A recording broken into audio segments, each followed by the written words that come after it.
Well, hello, Quest. Here we are in December, and we're headed towards Christmas, and we have this theme going for Christmas called "Light Up the Darkness." And I'm excited about it in a sense that I think it fits where we're at as a culture and as a church in trying to deal with life. But the other side is I'm not excited about it because the darkness is really real. We really feel it, don't we? The reality around us, whether it be all the issues like with the pandemic or the social chaos that we're going through, or even the political kind of craziness that it still exists. It's discouraging. It can be very disillusioning.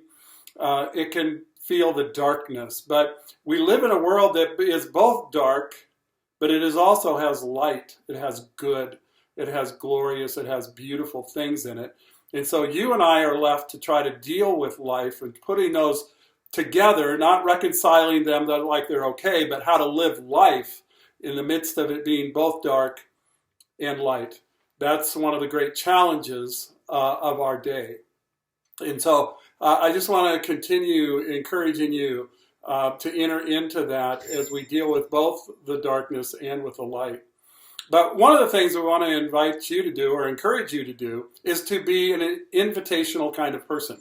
Remember, we covered not too long ago the reality that Andrew, the disciple of Jesus, who was originally a disciple of John the Baptist, and when John the Baptist identified Jesus as the Lamb of God who would take away the sin of the world, Andrew began to follow Jesus. And eventually he learned enough and was convinced enough that he was Messiah that he went and got his older brother, Peter, who was named Cephas.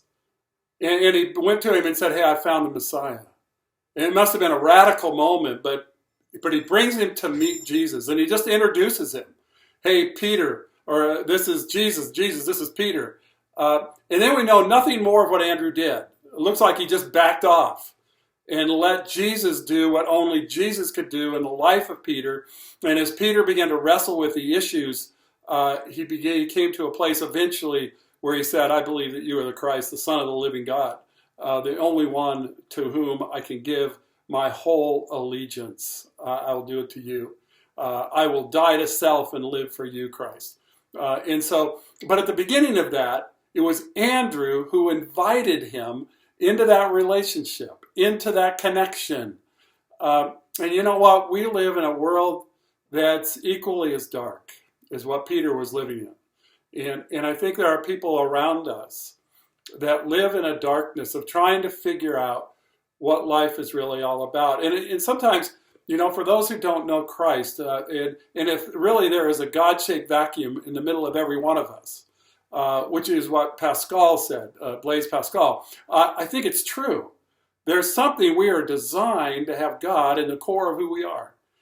And when we choose not to do that, and when we begin to say, "I'm going to do life on my own," there is a vacuum there that has to be filled with something.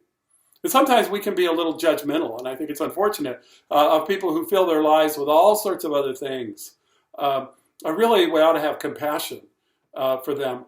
Because when you fill your life with all sorts of other things that aren't designed to be in the core of who you are, eventually they're very dissatisfying. They never get to what we really need or want. That's designed for a relationship with God. And then all the other things of life begin to take their place and fit in, at least in a unique way. It'll be in a perfect way eventually, someday, in eternity. But for now, we begin to be able to see life for how it's supposed to be arranged and how God fits into all that and how we fit into God, maybe more importantly.